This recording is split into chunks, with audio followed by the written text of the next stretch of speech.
Good evening and welcome to another edition of Money Talk with Melanie. I'm your business diva, Melanie Collette, broadcasting live from beautiful Cape May, New Jersey via SHR Media. And my guests today are, you know him, you love him, cybersecurity expert Mike Fitzpatrick is back here on Money Talk with Melanie to talk to us about convenience or security, which matters more. I'm very excited to talk to him today about that. That's what's going on in our first hour. And I should mention that Mike Fitzpatrick is is not only a cybersecurity expert, but founder and CEO of NCX Group Securities. And in hour two, we are going to have Mary Abbajay. She's the president and CEO of Careerstone Group, and she's going to talk to us about managing up and how to deal with difficult bosses. Who of us that have been in the workforce for any amount of time have not had to deal with a difficult boss or 2 or 3 or 12? So I'm excited to talk to her as well. And welcome everybody in the Facey chat. Hello, hey Miss Kira Ennis. Hey Sackhead Sean, how are you?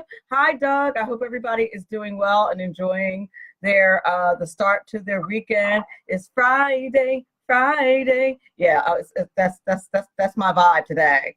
It's time to get down on Friday. Hey, Keith Little, hello.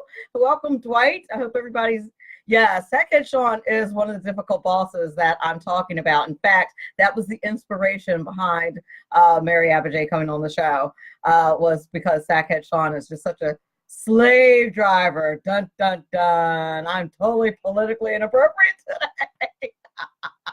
And welcome Ron Edwards to the Facey chat. Hello, I hope you are well. Ron Edwards, brand new Ron Edwards notebook during the break today. Very excited about that. I never listened to a Ron Edwards notebook before I play it live on the air. First of all, I'm not to mention, any particular, any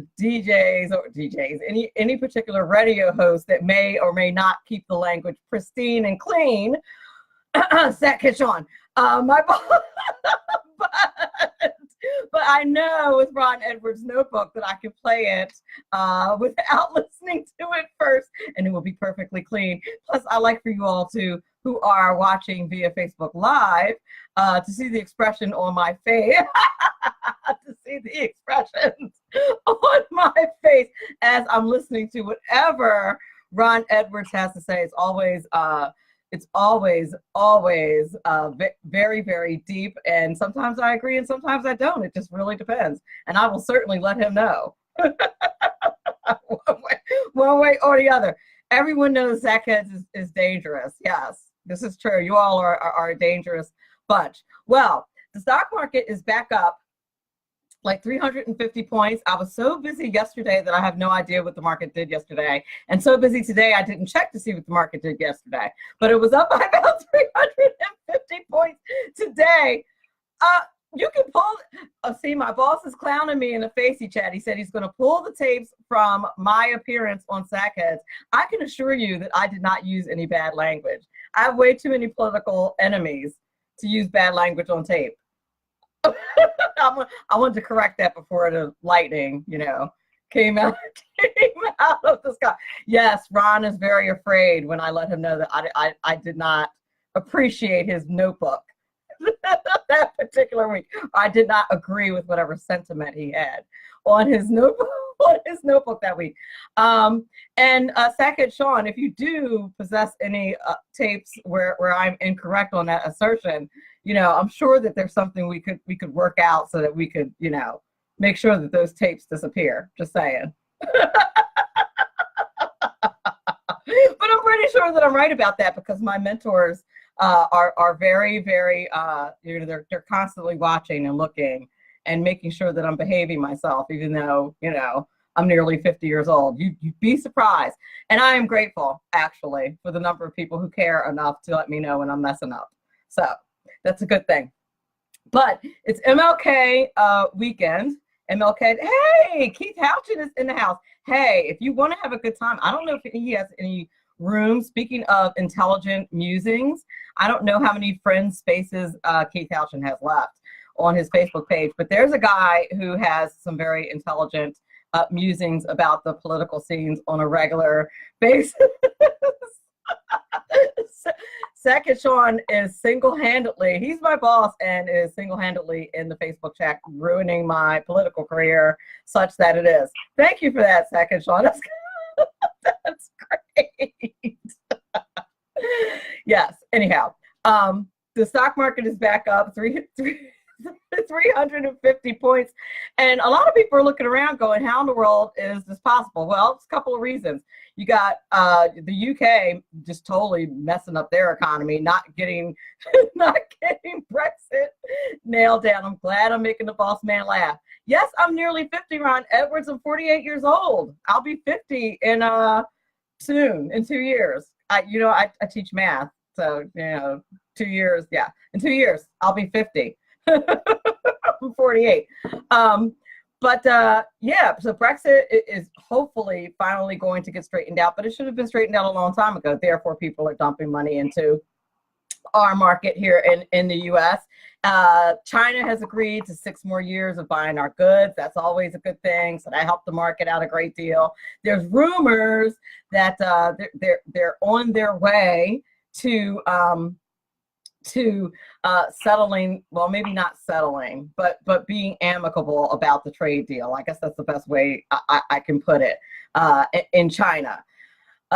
But China's economy is not doing very well as a result of the strains on a trade deal, our trade relations. So therefore, again, another reason for people to put money into America's market. And you would think with the temporary shutdown that our market would not be doing as well. Now, I know I cannot let this period, my opening, go before I mention what President Trump did to Nancy Pelosi yesterday. I mean, I would be completely remiss. And those of you who have been following me for a while know how I feel about how petty our president can be. And that that I tend to be prissy and I like things to be appropriately done. And I don't like when people are mean. I think things you should be nice and you should play nice and you should be presidential and that things should be done correctly. But in this particular case, I have to keep it real with you all. In this particular case, I laughed my head off because it was hilarious. And quite frankly, they had a lot of nerve trying to travel when, some 800,000 people are not getting paid. And they have not settled this situation with the wall. And she's talking about only giving him $1. And I'm talking about Speaker Pelosi. And she's not willing to do any negotiating whatsoever. That's ridiculous. And not to mention, speaking of petty, why don't you just write up, like, what is he, a secretary now? Like, he's not POTUS, he's not the president of the United States. Why don't you just write up your State of the Union and leave it on my desk? It's essentially what she told him, instead of doing it on national TV as is the tradition.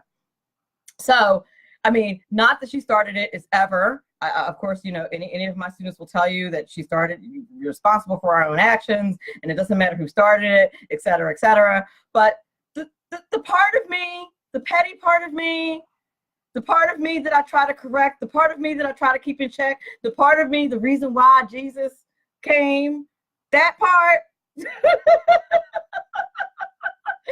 Cher, that part was laughing her head off because that was hilarious. Now, I'm sorry. I'm sorry, but it was funny. I didn't want to laugh, but I have to be honest. That was funny. And they had, and frankly, they had a lot of, I wanted to thank the troops. Did you? And so I can't remember what I was watching yesterday, but someone said, somebody asked the question, I think it was my boy Tucker, like, why did she have to go there? Like, what did she have to do with foreign policy that she had to go there? Like, it was a PR trip, exactly like President Trump said. So you didn't have to go. And if you're going, don't use my plane, period. It's the kind of thing, I posted this on my Facebook page. Cher in the Facebook chat said, I haven't laughed that hard in years. And the memes, here's the other thing about President Trump. I'm not going to lie. As soon as that happens, as a techie person and as someone who's on social media a lot, one of the first things I thought was, the memes are going to be fire. The memes are going to be hilarious. And the internet did not disappoint. Hilarious. Okay, you're listening to Money Talk with Melanie. You are listening. Let's work on our diction. You are listening to Money Talk with Melanie. I'm your business diva, Melanie Collette. I will be right back in a couple of minutes with Mike Fitzpatrick, cybersecurity expert and CEO of NCX Group. Coming your way is a brand new Ron Edwards notebook. We'll be back in a couple of minutes. When you go to work and refuse to do your job, you get fired. Hello, I'm Ron Edwards. For today's page from the Edwards Notebook, congressional members are voted into office to represent our interests, which includes safety. Due to ongoing illegal border crossings, 90% of the heroin coming into America at the southern border, human trafficking, etc., our republic is under tremendous strain. Sovereign Americans are regularly murdered, raped, cut up, and run over with automobiles driven by illegal border crossers who literally have no business being in our republic.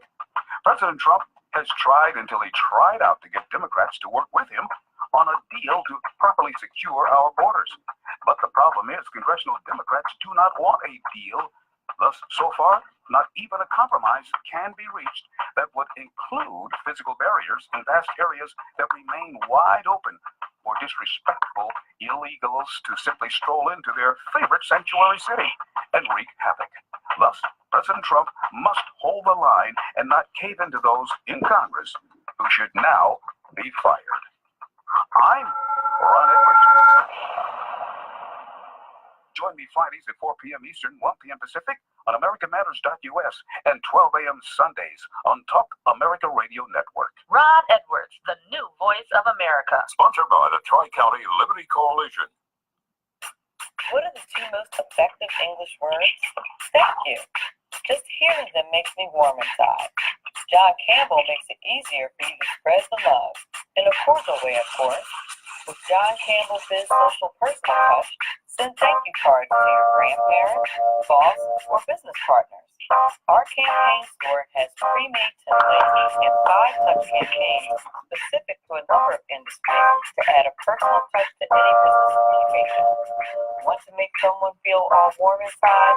Think of John Campbell Biz Social Personal Touch at www.sendoutcards.com/personal touch.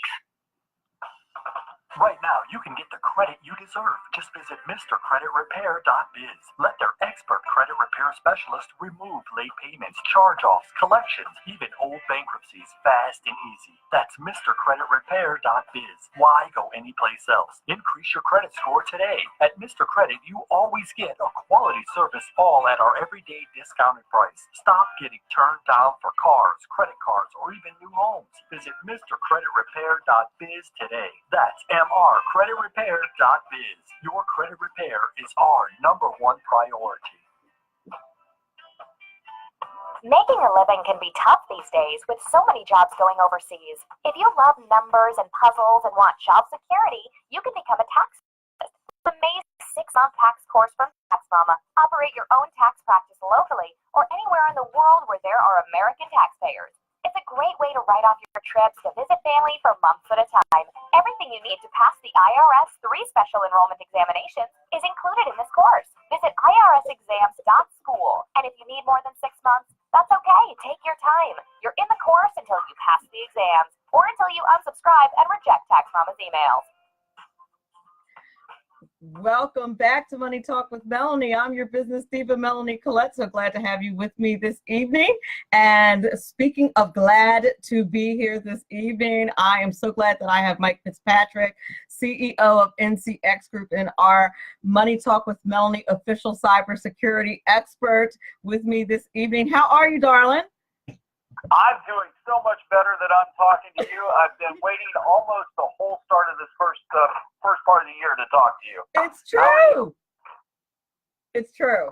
It's true. I'm so excited, and I love that. I love that the topic that we picked this time happened so organically. It's the thing that we argue about every month. Well, I mean, yeah, I mean, and it's the thing that I preach to companies all the time, right? When you're talking about security, the basic premise is a more more convenient, or is security more important? Which is more important to you at the end of the day? And that's kind of the choice everybody is being asked to make now. It's true. It's very true. And, you know, here's the thing.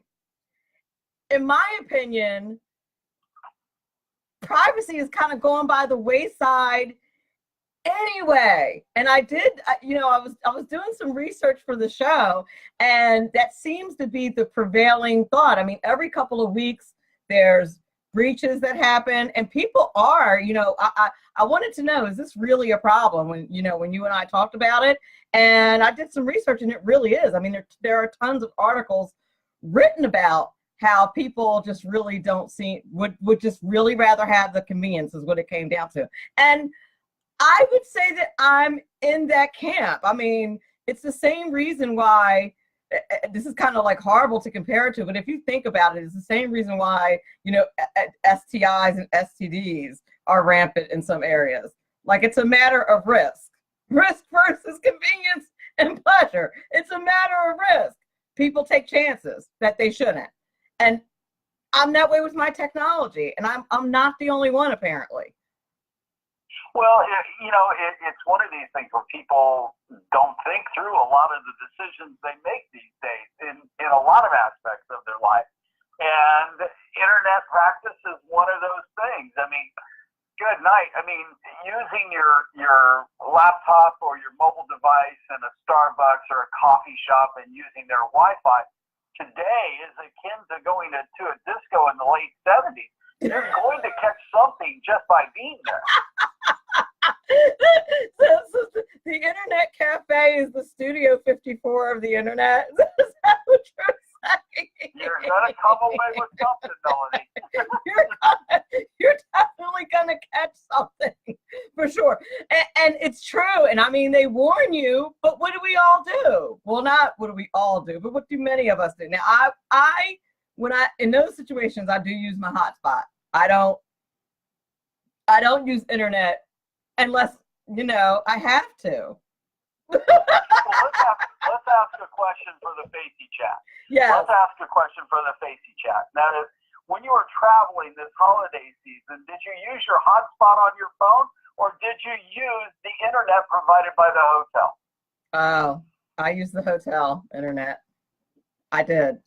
And that's not awesome.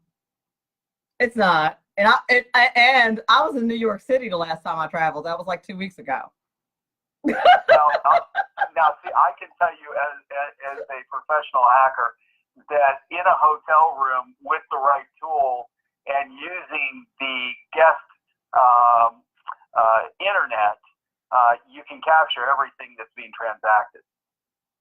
But you would be so bored. Okay, well, I guess except for my financial stuff. Let's say you decide to go to your bank account. I can capture that. If you decide to pay a bill, I can capture that. It all gets dealt with before it gets encrypted. Right. Yeah. You're right. Of course you're right. That's why you're the expert. So how do we? Go ahead. I'm sorry. Go ahead. No. So I mean, you can sit there and what was it? The Marriott breach a couple of months ago. And it's like, okay, no one's talking about the fact that you can take a Raspberry Pi. A friend of mine built this. It's a little device, plug it into the hotel in one of the conference rooms with a Ethernet cable. Plug in, and it will sit there and capture everything that's going on in the building. So, you have to think about your surroundings. I mean, it's like walking down a dark street at night, right? You got to think about your surroundings and keep your head on a swivel with what's going on. Internet security is that way too. And you have to decide whether something's more important to you from a convenience perspective, or is security more important to you in that particular instance. Okay, that makes a lot of sense. So just like if I'm walking down the street in New York City at 1 a.m. and I'm super careful, there's certain things that you have to do when you're in the city. Well, that you really should do anywhere. I mean, I live in a rural area, but because I'm originally from Philly, my mom always says, you don't live on the moon. Like, just because we live in a quote unquote safe neighborhood doesn't mean you live on the moon. So I use the same protocols living in my safe neighborhood as I use living in Philly. So, or living in Atlantic City, or when I'm in New York City. So I know my wife, when she's gone to get groceries and it may be at night or something like that, she'll walk with her car keys in between her fingers. Yep. Just in case. Yep. Right? So she'll do that. So when you're walking down that dark street, which is more important to you? Is it convenience with that shortcut, or is it your security getting down that street safely? It's definitely your security. I think that people view internet hacking as fairly rare and out of our control. At least that's the way I look at it. And I'm probably wrong. Well, you know, it's one of these things that when you think that you've given your information to a company that you think that they're going to take care of your personal information, and you take it for granted that they just do that, you're making a bad mistake. Okay. You know, there isn't. So let's talk about a credit card transaction, because we're all used to the internet and buying something, especially you with Alexa. So anyway, Hey. So you know, you got your window that comes up, and you got the little lock on the browser that says it's encrypted and all of that. Well, the credit card transaction is encrypted, but 9 times out of 10, that back-end database, that back-end SQL database, is not. So if I'm a hacker and I get to that database, I still get your information. I may not get a credit card, but I get enough to build an identity. That's true. Now that has happened to me. That happened to me in DC.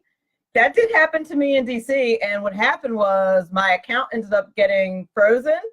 And I don't even know at what point where it happened.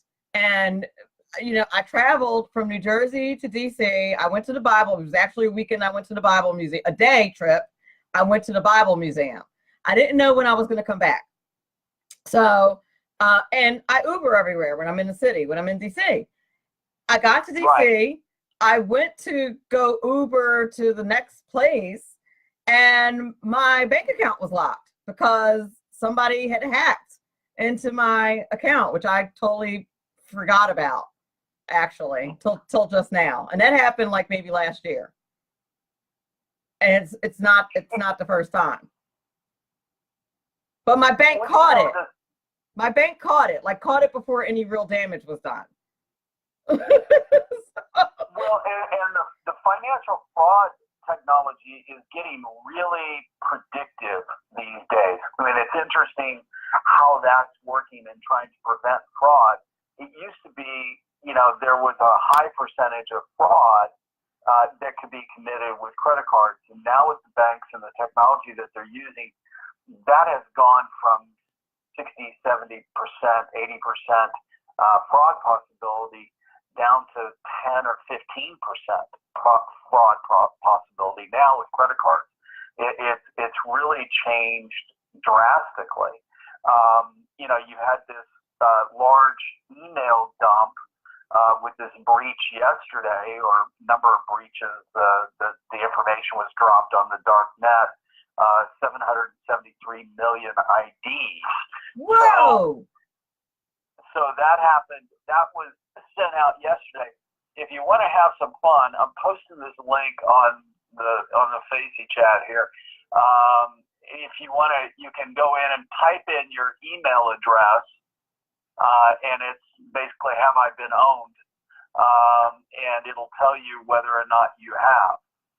So you might want to go check it. If you need to change your password, change your passwords. Go to a harder password, something creative with different characters in it.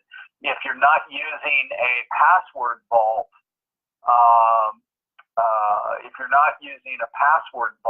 these days, you probably should. Something like Password One or something along those lines, to take simple passwords, make them complex, and be able to use those with different sites to secure your information. But Michael. What? Know how many things we have passwords for? You know how many, you know what the problem is. You know how many things we have passwords for? Everything. So here's the question for the room, Melanie, and that is, how many of you are using the same password on multiple things?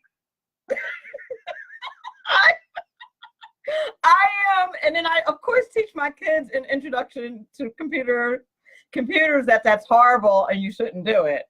That's why if you can't do, you teach. I, of course, teach my students better than I do, which is I taught them what you just said because I'm a good parent and I'm a good teacher. Use unique passwords for every site, blah, blah, blah. Like, I know, but Michael, how? Now, if you use one of those password site things, right, can you still use like one password and then it uses the unique password? Like, is that, aren't there apps that will do that for you? Well, yeah, one password, you could take a relatively weak password or something middle of the road and strengthen it by using something like 1Password. It'll generate a password that's tied to your 1Password inside the app. So there are technologies out there that can do this, that can help you maintain your passwords across all platforms. 1Password is one that comes to mind, and several people I know use it and love it. Because, I mean, how can, and I know people who do, who follow the rule that you're supposed to follow. Now, I know one person who does it, but then, like, they write all their passwords down on a piece of paper. I'm like, well, that's worthless. What are you doing? Yeah. Like, why are you writing down your passwords? Are you insane? What's wrong with you? My favorite in the early days was always the guy that took a sticky note with his password next to the computer. Right. That was always my favorite. But the one that really jumped out at me with that was, remember a year ago, I guess it was, in Hawaii, where they had the false nuclear attack? Yes. Well, I guess they were in the operations center, and there's video of the dude who hit the broadcast of his computer and his screen, and next to his screen was his password. It was broadcast. I remember that. I love that stuff.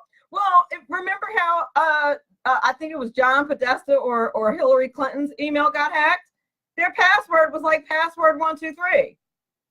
Like, executives are the worst. Yeah. Seriously? Although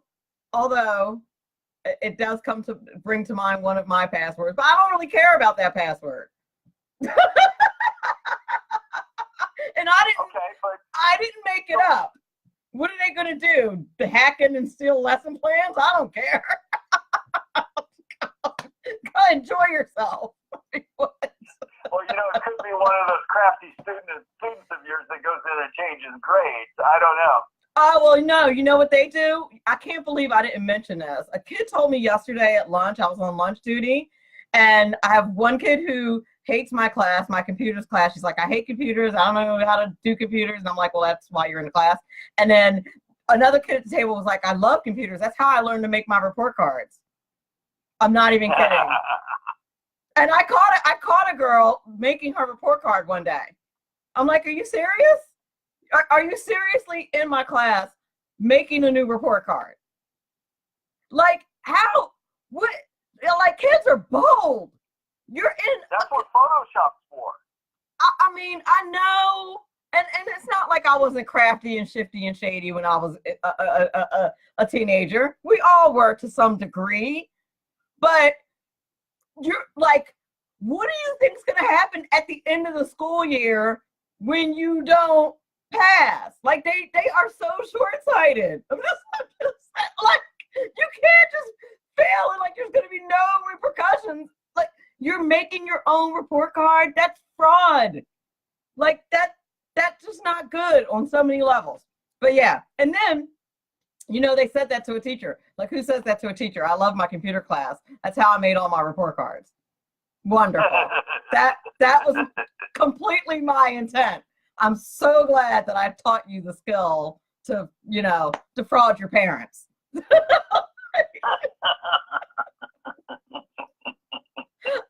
I can't. Like, and this is the problem. Like, how do you even, they don't even need to hack it. They don't need to do it for real. They just go ahead and duplicate there. And this is the thing. So one of the kids said, well, what about the watermark? That's how schools are supposed to secure their report cards, right? What about the watermark? Yeah.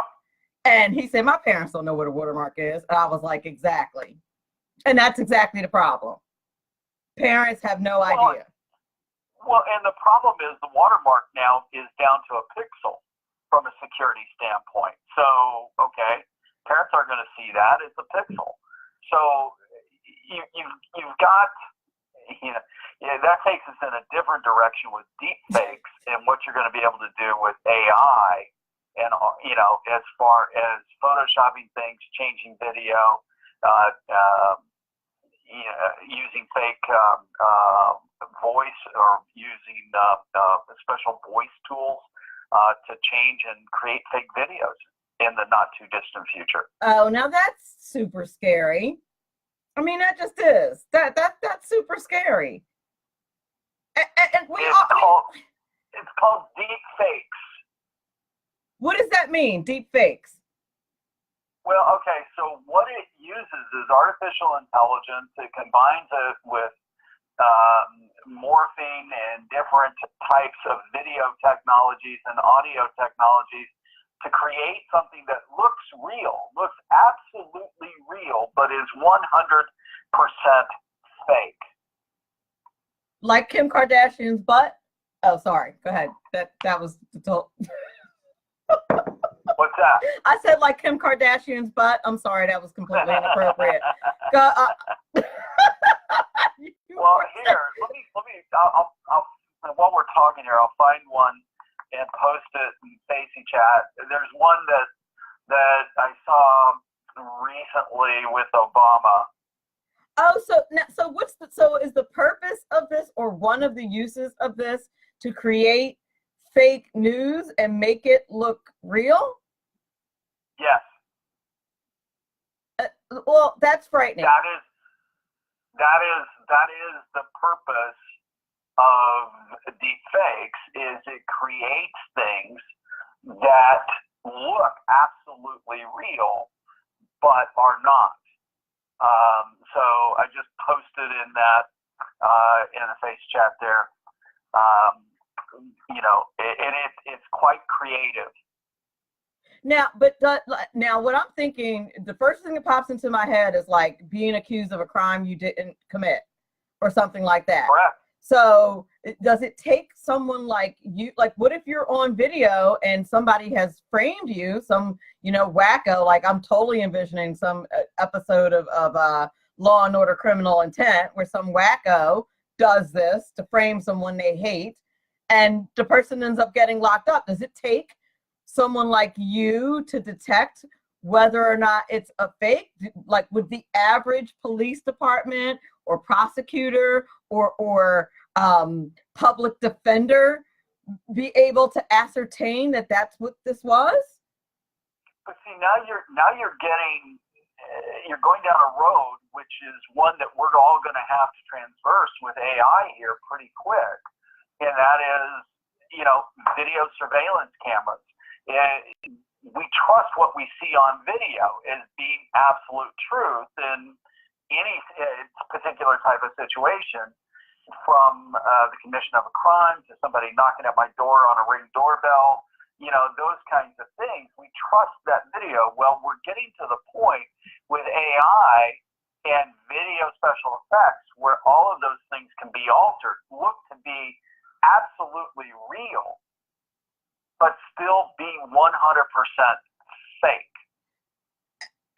And so, go ahead. I'm sorry.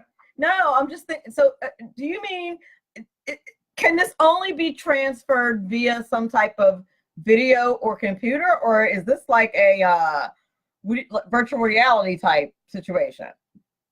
Oh, it could be a virtual reality, augmented reality. It starts to get into chain of custody and evidence.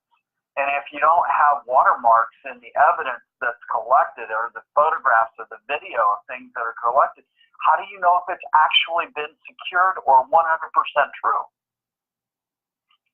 Okay, that's frightening. And I don't know if you saw this comment from Levon Wilson in the Facey chat, who's in the Army, but he says the U.S. Army psychological warfare use it.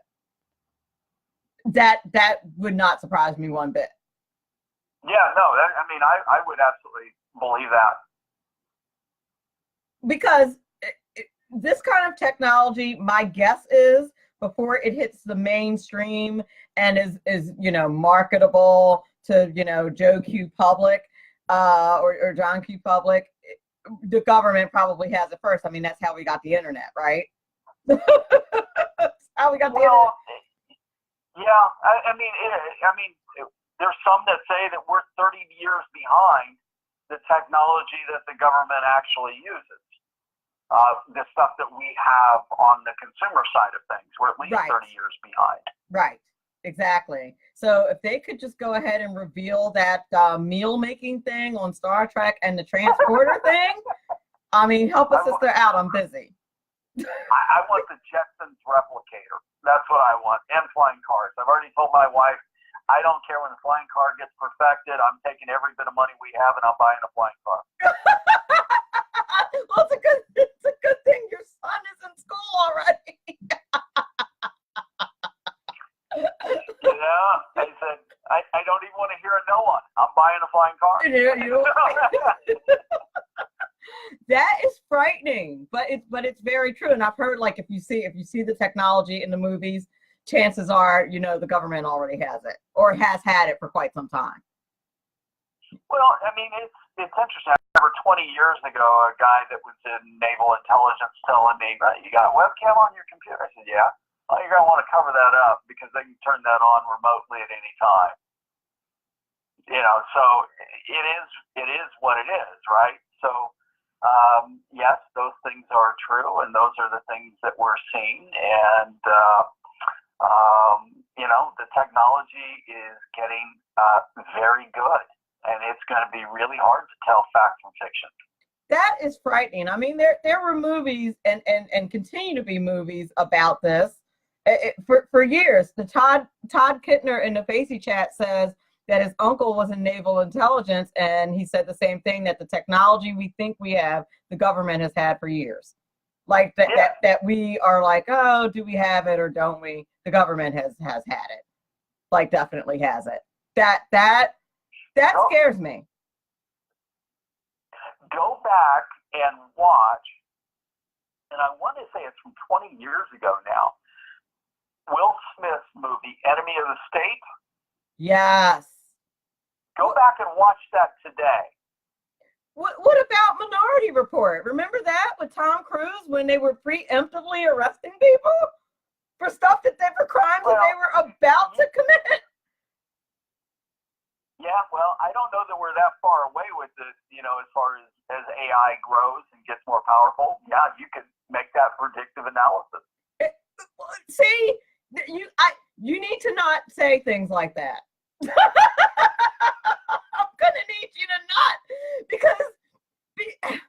because when you say things like that, that makes it seem like it's really super real. Levon in the Facey chat says, ask him, will AI dictate firewalls are upgraded, and will biometric be replicated itself due to AI? Okay, that's he's a cyber security person, and you are. I have no idea what he just said. Maybe you do. All right. So the question I have for him is this: think about AI and AI running an attack, and then living inside, bypassing your firewall, and then living inside your network, and you not being able to do a thing about it. And it acting on your behalf? Or acting against you. Okay. All right. Time to take a break. You're listening. All right. we need to talk about how to protect ourselves now. I'm feeling like super vulnerable right now.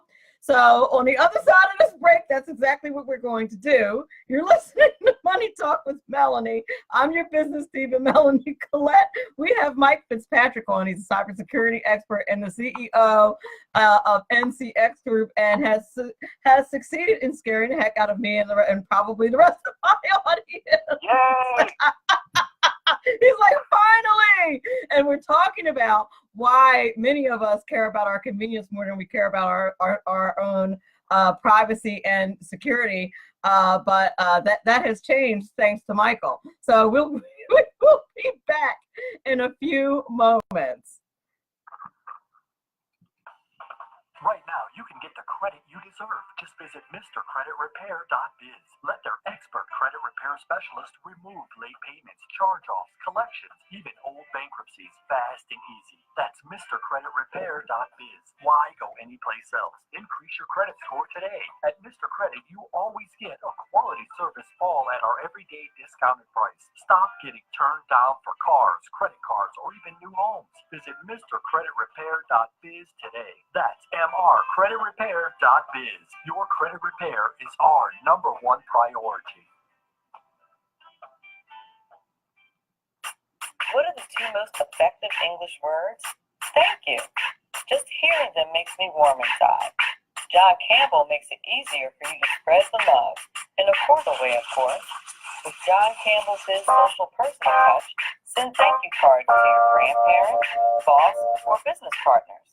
Our campaign store has pre-made templates and 5-touch campaigns specific to a number of industries to add a personal touch to any business communication.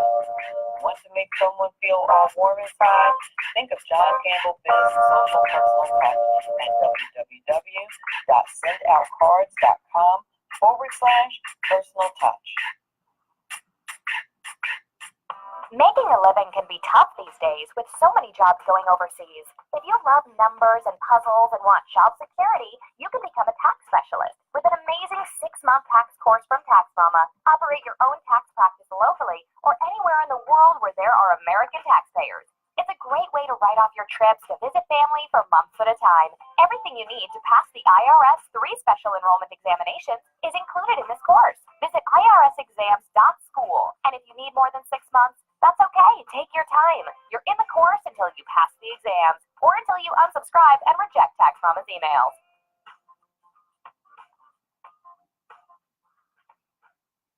And we're back. You're listening to Money Talk with Melanie. I'm your business diva, Melanie Collette. And for this first hour, we are on with Michael Fitzpatrick. He's a cybersecurity expert and the founder of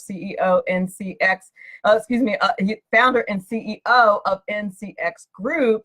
And he's talking to us about convenience or security, which matters more. And he's been doing an excellent job helping us to appreciate that we should be more concerned about our security than the convenience of being sloppy with our privacy. I think that is the point that we've come to, that you drove home pretty ably in the last few minutes, Mike. Well, and Melanie, it comes down to a couple of things, right? I mean, you want to go through and you want to check the privacy of your home router, for example, because we all tie our Ring doorbells and our internet access for our TVs or Apple TV and things like that into our Wi-Fi networks in the house. Well, okay, so is your password on your Wi-Fi router, is that strong, or can somebody like Mike drive up and down your neighborhood, break your password, and gain access to the cameras that might be in your house? Or is it the same password that you use for everything else? Bingo. Yeah, that's not good. Yeah, that's not good. So are there? I feel like I know what the answer to this question is going to be, but is there anything that we should secure more? Like, I think like your router might be one of those things. Your bank account.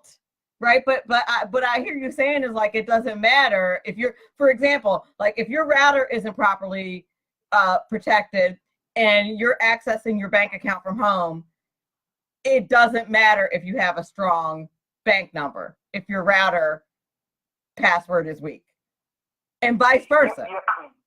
Correct. So the reality is you have to think about and go through and evaluate the technology that you've connected yourself to. This is not going to get better with 5G. This is going to get worse with 5G technology coming out. One of the things that I found interesting, I guess probably about 7-8 years ago, the big thing was going to be IP6, the new IP addressing scheme that they were coming out with. One of the conference speakers at this particular event at DEF CON that particular year was the head of NATO cybersecurity. And it was interesting to me because he went through and was talking about vulnerability studies and those kinds of things. And that's the type of work we do, our vulnerability assessments and security assessments for clients. And so I was curious to see kind of how he ranked vulnerabilities. The number one vulnerability with our corporate clients is protecting intellectual property, protecting their crown jewels. Well, the number one priority or vulnerability for the government, like NATO, the United States government, and other governments, their number one threat is anonymity, not knowing who each of us are.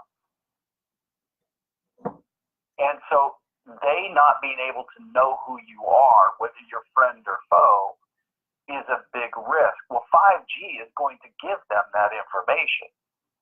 They tried to do it through IP6, but 5G is going to give them that information of who we are. So there's going to be more identifiable information on each of us floating out there in the ether through Internet of Things, through 5G, the new cell stuff. And all we know is, hey, it's faster. Man, this is cool.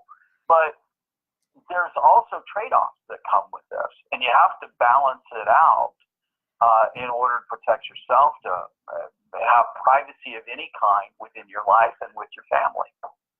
Okay. So here's the rub. When you say that when you say that, you mean the technology companies or the government or both are going to have this information, right? Yes, all the above. Okay, so on the one hand, I'm thinking, okay, as a person who's not doing anything wrong and who is not a danger to others and that kind of thing, anonymity would be a great thing for me to protect myself. On the other hand, the crazy person who, is still interested in the caliphate, I'm going to call them crazy, who still wants, no, let me put it this way, the religious zealot who still wants a caliphate, right? Who wants anonymity. Like, I want the government to know as much as possible about that person.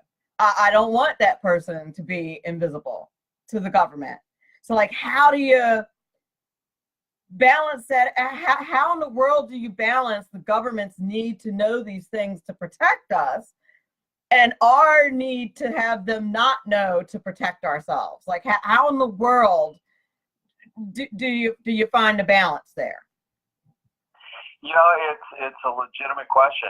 I'm not sure that I would even begin to have an answer for that. I mean, you've got the protections in the Constitution that no one seems to pay any attention to in the 4th, 5th, and 6th Amendments of the Constitution. No one really seems to pay too much attention to that. I have corporate clients that at one point in time were calling, going, how do I protect my information from the federal government spying on me? Right. So we've had those discussions with clients. Well, and look, I mean, if you're paying any attention to the political climate, the government has spied on innocent citizens, and no one has really done anything about it. I mean, well, how about the reporter? I think it's either, her name's Sarah Carter or this other woman that was at CBS News that actually walked in and found her computer being accessed by the NSA. Wow. That's insane. So the surveillance is, it's real. It does go on, and now, it's easier to track people and their movements with location services on their phones. So again, we make choices for convenience over security. And in some cases, it may be the other way.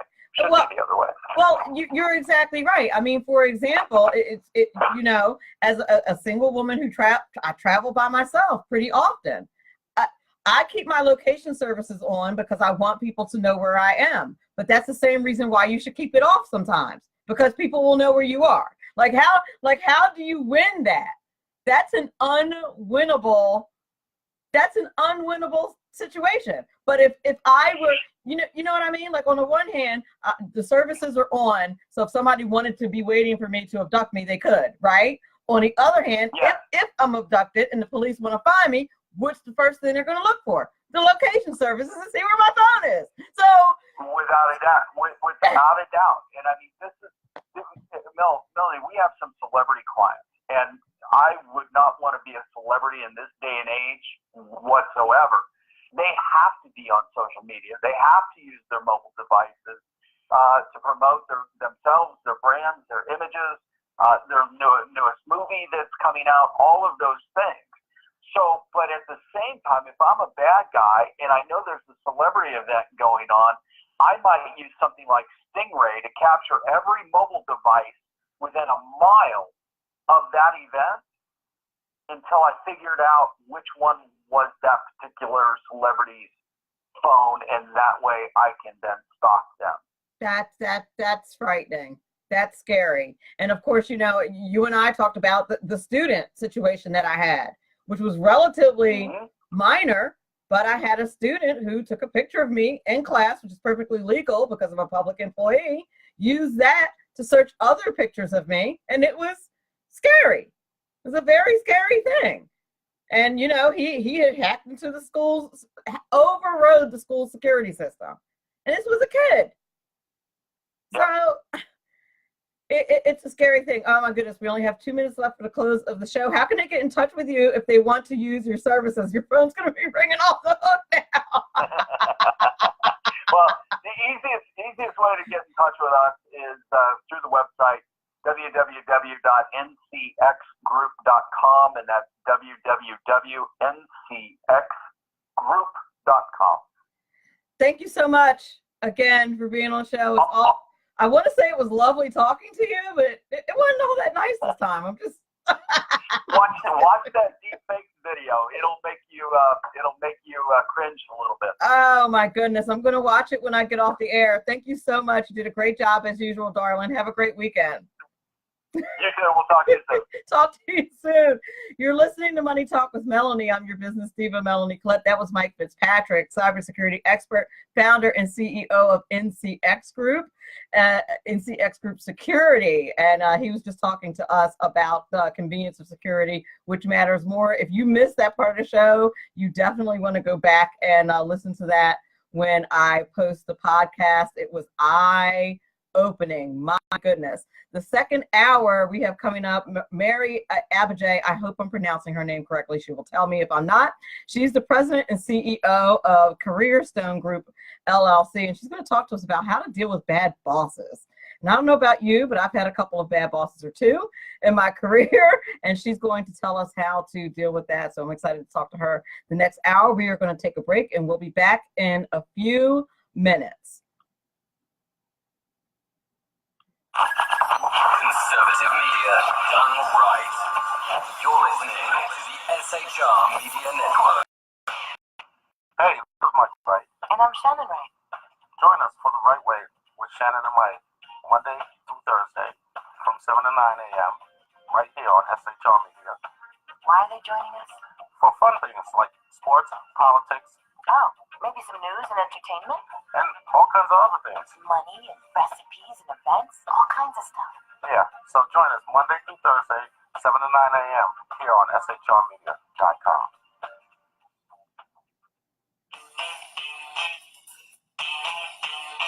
From a public locker inside a dilapidated Long Island rail station comes a show designed to piss off liberals using truth, facts, and ridicule. The Lid Radio Show, featuring the conservative voice from the People's Republic of New York, the Lid himself, Jeff Dunitz. Tune in every Wednesday at 2 p.m. Eastern, 11 a.m. Pacific on the SHR Media Network. Go to shrmedia.com. At Lid Radio, we fight for the truth, justice, and a good kosher T-bone. If you don't listen, Hillary Clinton might sneak into your bedroom in her housecoat late at night and blame you for her election loss. It's the Lid Radio Show with Jeff Dunitz.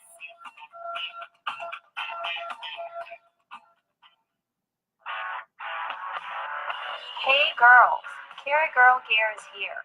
More and more women every day are concealed carrying, participating in competitive shooting, and getting firearms training. It's not a reason anymore either. Finally, a cool and unique clothing line just for women. Dope tees and hats for the patriotic concealed carry and 2A girl. So what are you waiting for? Go check out carrygirlgear.com today. It's your business diva here, Melanie Collette. I am inviting you to a front row seat as I discuss some of the most intriguing details of wealth and finance with today's movers and shakers in the world of business. Listen in and discover financial truths on a global, domestic, and household scale. Uncover topics that will impact your wallet today and in the future. Money Talk with Melanie airs Monday through Friday, 5 p.m. East, 2 p.m. West, right here on SHR Media and High Plains Pundit Talk Radio. You can't afford to miss it.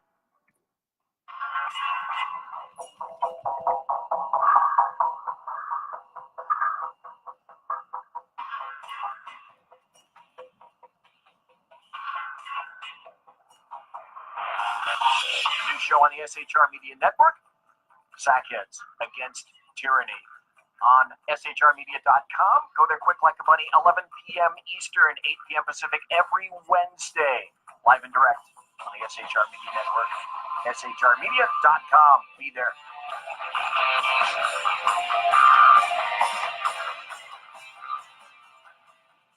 For 50 years, I've seen the American people blinded by corrupt politicians, a lapdog media, and deceptive Islam. The one thing the elites fear is one man with a cane. I'm Dave Milner. Join me through Spreaker, iTunes, and SoundCloud, through SHR Media and the Western Free Radio Network, for half a century of experienced perspective on political and social issues, weekly on The Unpleasant Blind Guy. And catch me on Jeff Mitchell's EDL Radio on blogtalkradio.com. There's no surrender ever, because truth is not always pleasant. We love The Unpleasant Blind Guy here on Money Talk with Melanie. That is my boy. And he's not unpleasant at all, actually. He's actually a very nice guy, The Unpleasant Blind Guy, Dave Milner. If you do not listen to his commentary, treat yourself and look up The Unpleasant Blind Guy on Spreaker. He's really fantastic. I want to give a shout out quickly to my sponsors and thank them so much for sponsoring the Money Talk with Melanie show. John Campbell at Biz Social Personal Touch, Eva Rosenberg, aka the Tax Mama at taxmama.com, and Robert Houston at creditrepair.biz. Thank you, gang, for supporting Money Talk with Melanie. I do appreciate it so very much. So I hope you guys enjoyed the first hour of Money Talk with Melanie. I don't know if I should put enjoyed in air quotes, but it was very informative, if nothing else. Mike Fitzpatrick really told us a lot about our privacy, our cyber privacy, and why we should be concerned about it, and why we should really be more careful and stop playing fast and loose with our cyber security. And next up, we have, I want to see if I'm pronouncing her name correctly. I have her on the line. Is it Mary Abbajay? I forgot to ask you earlier how to pronounce your last name. Hey, Melanie, you got it exactly right. Perfect. Yes. Okay. Awesome. Because that's how I've been pronouncing it for the entire hour. So it would be really embarrassing if it was wrong. Oh, I'm so glad. We're going to talk to her about how to deal with difficult bosses. I'm really looking forward to that. Before I bring her on, I just want to tell you a bit about her.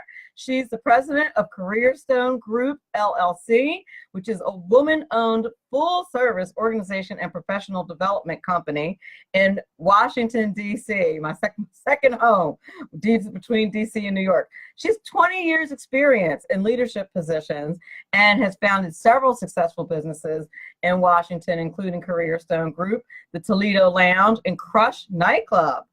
Mary currently serves on the Market President's Board of BB&T Bank and is past chairman of the board for Leadership Greater Washington, where she also chaired and led the Adult Signature Program, the Youth Leadership Program, and the Rising Leaders Program. She was a volunteer mentor for Mentors, Inc., an urban youth mentoring program, and served for 6 years on the board of directors of the Woolly Mammoth Theater and was president of the Adams Morgan Business Association. I'm very excited to have her on the show today. Without further ado, the one and only Mary Abbajay. How are you today? Hey, Melanie, I'm great. I'm doing well. I'm actually in Chicago waiting for a big snowstorm to hit. Oh, wow. DC. I hope you don't get stuck there. Oh, I'm already stuck here. They've already canceled my flight for the morning. So it's going to be a couple more days in Chicago. But you know what? You have to be stuck in some city. Chicago ain't too bad. I really like this town. So oh, good. And make the most of it. Good. I've never been. I have to visit. It's definitely on the list. I'm in D.C. rather often because I live in New Jersey and active politically, so I tend to be there. I actually would be there tonight, but I forgot about this event that was happening, and I dropped the ball. Otherwise, that's where I'd be I dropped the ball, and that's where I'd be broadcasting from right now. But I'm so glad to have you on the show. Is there anything that I left out of your bio that you want the audience to know about? Oh my God, that bio, that was just exhausting, like listening to myself on that bio. Just the fact that I just got the book out, the book recently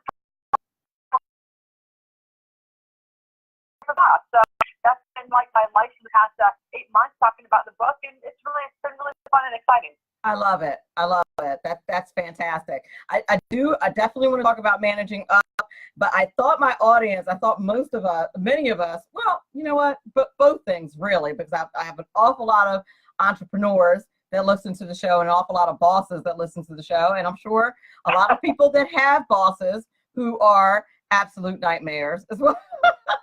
That's right. So let me ask you, how do you know if you're actually dealing with a bad boss? Sometimes we think a bad boss is somebody that we don't like, but I'm not sure that that's necessarily true. Well, you know, that you raise an excellent point, Melanie. So there's a whole spectrum of what we call bad bosses, right? Sometimes they're just bad for you because they just operate differently than you. And sometimes they're bad because they're really bad at what they do. And sometimes they're really bad because they're toxic, horrible individuals. So when you think about your boss, the first thing you want to realize is that they're human and you want to give them a chance, and you have to recognize what's your contribution to the relationship and what's theirs. So once you have the spectrum and you figure out where on the spectrum you are with your boss, and that sounds like, crazy spectrum, but then you can decide what to do. But you're absolutely right. The first thing you have to realize is it really that person, or are you just resisting who they are and they're bad for you? Oh, that's a very good point. And I think it takes probably a level of maturity, emotional maturity, and frankly, some experience in the workplace to get to that point. Oh, yeah, you're absolutely right. So, what I always tell people when you're thinking about managing up, first thing I tell people when you're thinking about managing up is that it's not about sucking up, right? It's not about being a sycophant. It's not about kissing somebody's butt, unless you work for a narcissist. It's really about, which we'll talk about, I'm sure, it's really about understanding who that person is and managing the relationship. Because in the relationship matters a lot. I think people, especially people who are kind of younger and newer to the workforce, they don't realize how much influence their boss actually has over their career, right? Our bosses have a lot of influence over the types of jobs we get, the types of opportunities, our visibility in the industry, the clients we get to work with. And so that really matters a lot. So we have to be able to manage that relationship and make it work for us. We need to make it work for them, and we need to make it work for the organization. And so when you look at that, the first thing you really want to do is you want to take a look at who your boss really is. And try not to judge your boss, right? Just notice, like, are they introvert? Are they extrovert? Like, how do they like to work? And then you have to take a good look at yourself. Like, what are you? How do you like to work? What are your proclivities? What are your preferences? What are your pet peeves? And then when you have, and by the way, you got to be honest with yourself, which is, Melanie, a lot of people have a difficult time doing. And then you have to look at the gap between you and your boss and your work styles and how you like to operate. And then you get to decide what you want to do differently, how you are going to engage with your boss differently, because quite frankly, as much as we wish we could, we can't change other people. And that really is, as you are actually right, it really does take a level of maturity and self-awareness to do that. Indeed it does. And I think that the philosophy, if you will, behind how you deal with your supervisors is changing. And I also think it changes depending on who you are and where you are in your career, in your life, as to how you evaluate that. I mean, I've been in education longer than my boss has. So, but I have no desire to be a principal because of the other things that I do. I'm one of those people. It's like, teaching's great because there's benefits and I'm good at it. But that's not like my thing. That's not the thing that I'm doing, if you will. Like, I'm not aspiring to retire as a teacher or as an administrator. So I'm not a threat of any kind, even though I'm in the middle of my PhD. And anyone who looked at my resume would think, oh my goodness, she probably wants to be a principal. No, I don't. I have a whole other thing going on. You know what I mean? So it depends. Absolutely. You understand what I'm saying? And I totally understand. And you're right. Where you are in your career, like managing up, will look different. It will look different in different parts of your career. The way you manage up when you're first beginning is very different than when you're in middle management or when you're in top leadership. And what I like about what you said is it's also really important to have a relationship with your boss so they know what your goals are. Right? So your boss probably also doesn't feel threatened because you make sure they know that you're not after their job, right? Because if they know who you are and they know what you want, then that can help them help you get what you need and they still get what they need without being threatened. Exactly. And that's, that can be really hard to determine unless, like you said, unless you step back and in a mature way and kind of understand what possibly is going on. And sometimes that just takes time. After you've been in the workforce for a certain amount of time, you can ID that kind of stuff fairly quickly. But I completely agree. But when you're younger, at first your feelings are hurt and you're and all kinds of other stuff is going on because you're young and you're new to dealing with people. New. And I think you're absolutely right. And I think when people are young, and I think with the millennial generation, and I love millennials, so I'm not bashing them at all. I love them. I love working with them. And when they're coming to the workforce in this day and age, they're really expecting the adults in the room to take a vested interest in developing them, right? And not every boss is going to be that like coachy development kind of boss. And I think that's difficult for millennials because they're not used to having to be the ones that shift their behavior to make their relationship. Like they're used to a lot of people shifting for them because they've always been the customer in their life, right? They've been the customer in school. They've been the customer really in their family life because parents really did a lot for them. And when you first start to work, you're no longer the customer. You are the service provider. And I think that's a very difficult thing for some people to grasp. And the other thing that I think is difficult, and this, girl, is that the kind of boss you're going to get is going to be a crapshoot, right? Because in America, we don't promote people based on their ability to be good managers, right? We promote them based on their sales ability. You're a good salesperson. Let's make you head of sales. You're a good teacher. Let's make you head of the English department. You're a good artist. Let's make you head of the art department. And so what happens is these are people that get promoted into managership, right, and leadership that have the technical skills of their background, but not necessarily the managerial skills. And so it really is going to be a huge spectrum of people who are good at it and people who are terrible at it. And I think that takes a while for people to realize and not to get bitter and angry. When they get a manager, who may be a great person, he may be a great salesman like Michael Scott from The Office, but a terrible manager. Right. Exactly right. Or they might not have organizational skills. or Exactly. or social skills, God forbid. I mean, you work with somebody who's really smart. I mean, this happened. I'm a college professor as well, an adjunct professor as well, and you get to work with some really smart people, the heads of the, and I work in computer science, no less. So you get to work with, right, okay? Wait, Melanie, are you telling me that the engineers don't have great social skills? Well, now listen, one of my besties is a chemical engineer. And she's tall, thin, and hot, and she's a chemical engineer, and she's very personable. Okay, now to say that she's one of a kind. She is a unicorn, like me. Yeah. We are both two unicorns that hang out together. Because I'm a brown, nearly 50-year-old African American woman who teaches STEM as an adjunct professor, who teaches like discrete math, computer science, and programming. You don't see a lot of me either. So oh, no, you don't. That's great. I love that. I love that you're a unicorn. But you're right. There's a lot of industries. Medicine's another one where people are not, or lawyers are another one where you're not taught managerial skills or even people skills or emotional intelligence skills in your profession. So either you're a unicorn like you, or you're not, and you'll need to learn those. But not everybody even wants to learn them. I was working with a client who was Department of Treasury, a huge department, but someone in there was fabulous at her job, smart numbers, like boom, boom, boom. But nobody liked working with her because she just didn't have the emotional intelligence, and she didn't value it. And that's the other thing that's challenging about the way American businesses work is that a lot of times the only way to get a promotion is through going into the management track, right? And so we see this a lot in government too. So there's no other way to excel in your career other than becoming a manager of people.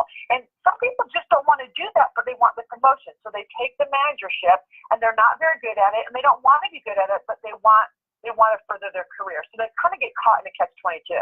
It's true. And then everyone kind of hates that person. And it's a shame because they just don't, right? Because they're probably outside of work, probably an okay person, but you meet these people all the time. And like I say, I've run into it as an adjunct, I've run into it all the time. Like I'm around these very smart people who clearly are never around people. I very rarely, one of the things I like about being an adjunct is you never see your boss.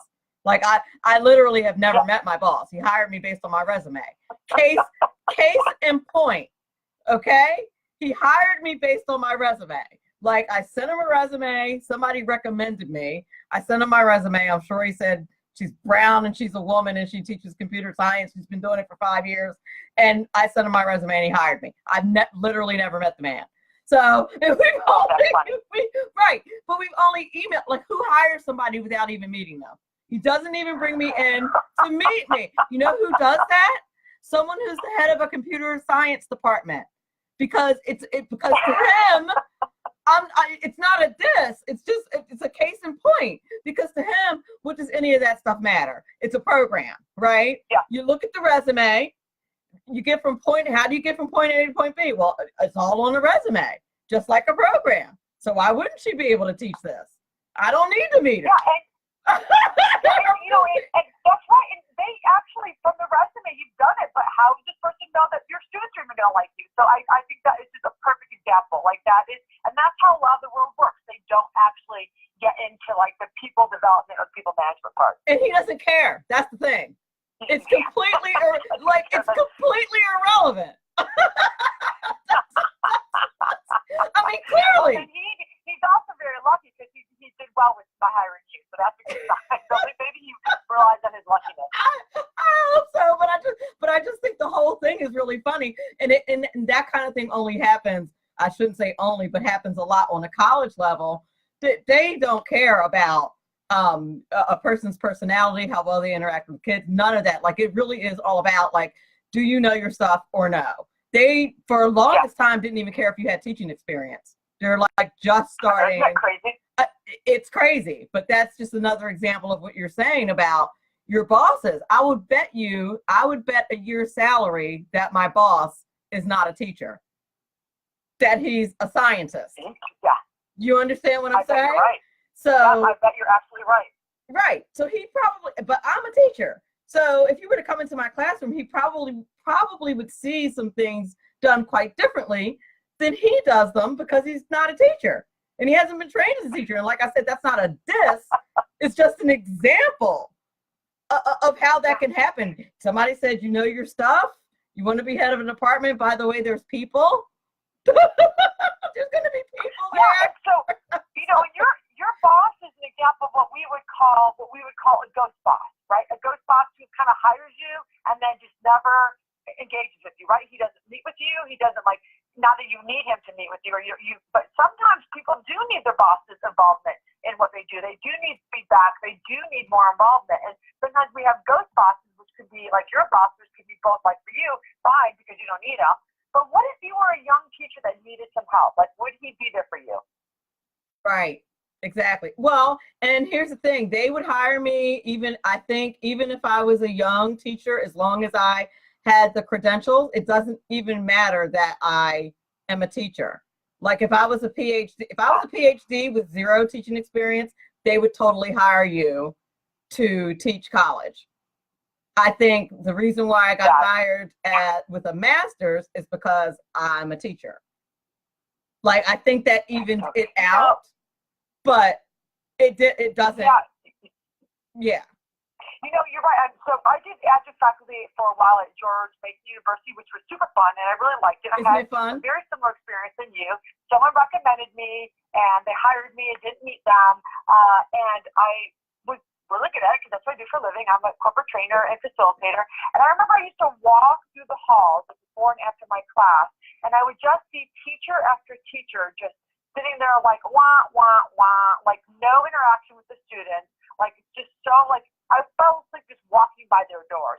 And I'm wondering, like, why don't they hire teachers who are more dynamic and engaging? Like, you would be I can tell just by talking with you, you would keep your class engaged and interested. And I think that's really too bad in the whole education profession. They're not actually, especially in the higher education, focusing on the teaching element. Well, exactly. I'm just starting to see ads for adjuncts with teaching experience, like must have at least 1 year teaching experience or something like that. But that's fairly new. I mean, I taught at another university before this one for 4 years. So, I mean, I have not only teaching experience, but I've also taught at a university level before. But even before that, I didn't have any teaching experience. And my experience has been with other people in my department that they are not teachers. So I tell my students when I meet them, you're lucky because you got yourself a teacher and teaching's kind of a thing. So, you know, like it's a thing. There's an actual skill to it. It's a craft. It's an art. Just saying. So, and you may notice that you know, you have brilliant professors here and they know their content backward and forward, and that's great. But if you don't know how to transfer that knowledge from one person to another, I mean, it's useless. It's useless. I mean, I agree with you so completely, and I see it over and over and over again, and I just don't understand how people don't hire for the teaching element. It's just like why people don't hire for the managerial element. It's there for the technical element because it matters. Like if you can't transfer the knowledge to somebody, then you should not be a teacher. If you can't help develop and help support people or your employees get the best out of them, motivate them, then you shouldn't be a manager. It's very true. It's very true. And so if you aspire to be a manager before you are a manager, is there a way to develop those skills? Absolutely there is. So what you want to do is remember that managers are responsible really for 2 things. One, they're responsible for ensuring the work gets done, right? That the resources are used correctly, that organizational priorities are met, that results happen, that tasks get done, the organization, whatever it is, meets its goals, etc. So they are responsible for the task. They're also responsible for the people who are doing the task, right? And that's the piece that people don't understand. If you want to be a manager, you have to remember that you are managing people first, things second. And so you've got to learn how to you have to develop what we call the soft skills. And the soft skills are the hard skills actually, because they're harder for people to develop, because developing soft skills means you have to be able to be flexible and be adaptive. If you're just going to drive right over people without any regard for what motivates them or what how they operate, then you're not going to be very good at it. It's like you as a teacher.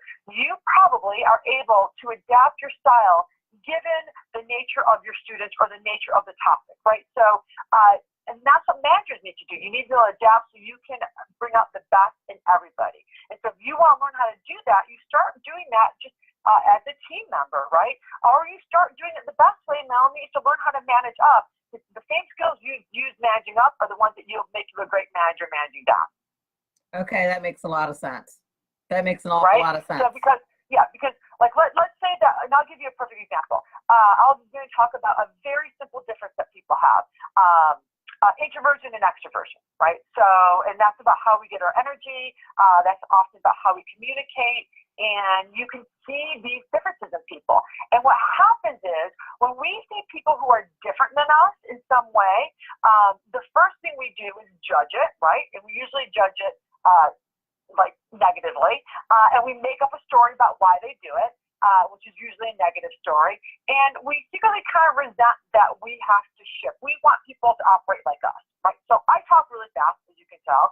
And I know I should slow down, but secretly, I just wish people would listen quicker, right? Well, they just should. Easier. I can relate because I do that too. I have to slow myself down. It's very difficult. I know that. Especially when you're excited. So let's say that you are a raging extrovert, right? And that your boss is an introvert. So chances are, if your boss is an introvert, they're going to be like hiding in their office a lot. They're probably not walking around too much saying, hey, how you doing? How you doing? They're not checking in with you. They're just leaving you alone, right? So if you have a boss like that, then you have to realize that's just the way they operate. And you need to be proactive about reaching out to them, right? So if you're the extrovert, a couple things you want to do is you want to email them, like get in touch with them, schedule time to talk with them. They're going to cancel half those meetings, but you'll still have the other half. And don't take it personally if they're not warm and fuzzy, right? And when you meet with the introverts, you got to make sure that you're not overly extroverting because it will drain their energy. So this is about adapting, right? To find a way that you can communicate, collaborate with your boss in a way that's going to work for her, right? And work for you. So it's going to take a little bit of adjusting. But people resist doing that because we don't want to take the effort to do something differently. That's very true because after all, my way is the right way and the only way. Oh, yeah. So, I mean, it's really the correct way when you think about it. Yes, and we all feel that way. We all feel the way we operate is the best way. Otherwise, we wouldn't do it. Right? Of course. But then when you get a little bit of maturity and frankly get burned a few times and realize that that may not be the case. Yeah. And you start or that, go ahead. It may not be the case, or it may not just be the case all the time, right? So sometimes the way we operate is the right way to operate. And sometimes the way we operate isn't the right way. And sometimes it doesn't really matter. Sometimes adjusting who you are doesn't really matter. And it's never about being inauthentic. It's always about trying to bring to that relationship something that's going to help the relationship and not hurt the relationship. Excellent. I love that point. I love the way you articulated it because I've been articulating that point in a very negative way, and I need to change it to the way you just did. Because tell me more. Like, what do you mean? How do you say it negatively? I need you to repeat that because I think I've been saying the same thing, but I've been saying it in a negative. I tell young people that they should just dummy up and do what their boss says, and that is not a very positive way to say that. But I'm old school. Like when you get to be the boss, then you can do it your way, but you're not the boss. Yeah. So you do, and I explained it like that. I explain in my defense that everyone has a boss. Like when you get older, that just because you get older doesn't mean like at some point, for the most part, you're going to have a boss, and that you have to learn the skill. Like especially when they don't want to do something I'm asking them to do. That part of it, they're like, why? I already know this. Why do I have to do this? And I say, I'll tell you why. Because as you get older and go to college and move into jobs, you're going to be asked to do things you don't want to do all the time. And you need to develop the skill of doing that and working through those negative emotions that come along with doing things that you don't. And I tell them about how the principal wants me to do all these things. I'm like, half the things that I ask you to do is not because I think they're so awesome. It's because Mr. West thinks they're awesome. Who's my boss. And I just do them because he asked me to do them. That's why I do them. And literally no other reason. I don't think that's negative at all. I think you're telling people the truth. You know, maybe I say it a little more flowery, but honestly, the subtitle of my book could be just shut up and do your job. Well, yeah. There is an element of truth to that. There is an element of you are being paid to do something. And yes, hopefully the relationship will work for you. But sometimes you're right. Sometimes you're being paid to do a certain job. And a lot less carping and complaining and a lot more kind of strategizing and bringing your best self to that effort is going to help you in your career much more. Yes. Actually, the engineer I mentioned just entered the room. Angelique Scholl just entered the Facey chat. The tall drink of water? Yes, it's all drink of water with all the personality. Just entered the Facey chat. But yes, that's very true. And that's what I tell them. And I tell them, they're like, you know, when are we going to use this information? When are we going to use that? And I explain to them, you know what it is that you're using. You're using skills that you're going to need. And in college, it's not so much about being smart. It's about dealing with these different personalities that you're going to have to deal with when you get out into the work world and surviving that successfully. It's more about that than it is about being smart and working your way through doing this assignment that I'm asking you to do right now, because even though you don't feel like doing it, is a skill that you're going to need for the rest of your life. So you should probably go ahead and do that. I said, and I told one kid, I said, you know where people are who don't develop that skill? They're in jail. That's where they are. I'm serious. If you are constantly incompliant to authority figures when they ask you to do something because you don't want to do them, that's where you end up in the pokey. So you need to develop that skill, listening to authority, doing things that you don't want to do, even though you don't feel like doing them, even though you don't want to do them. It's a part of life. Get over yourself. This is what it's time to do.